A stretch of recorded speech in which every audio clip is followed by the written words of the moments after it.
আপনি কি ফেসবুক একবারে নতুন, আপনার ফলোয়ার বাড়তেছে না? আপনি আমার এই টেকনিকটা ফলো করে দেখুন, ইনশাল্লাহ আপনার ফলোয়ার বেড়ে যাবে।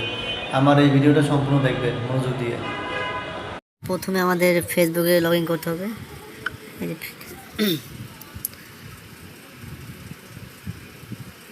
তারপরে প্রোফাইলে যাব, তারপরে একটা ভিডিও সিলেক্ট করব।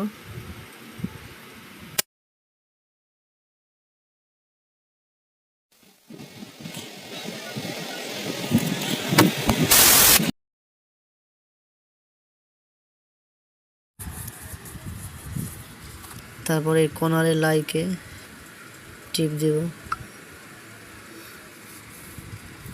তারপরে এই কর্নারে দেখতেছেন এই যে ইনভাইট, এখানে ক্লিক করবেন। এখানে কিন্তু অনেক আছে, তো আপনি এইভাবে আপনার ফলোয়ার বাড়াতে পারেন। আমি যখন প্রথমে নতুন ছিলাম তখন এই সিস্টেম ফলোয়ার বানাইছি ভাই, 150, 200, 300, 400, 500 ফলোয়ার যখন হয়েছে তখন ধীরে ধীরে আপনার ফলোয়ার বেড়ে যাবে। যারা নতুন তারা এই সিস্টেম ব্যবহার করতে পারেন।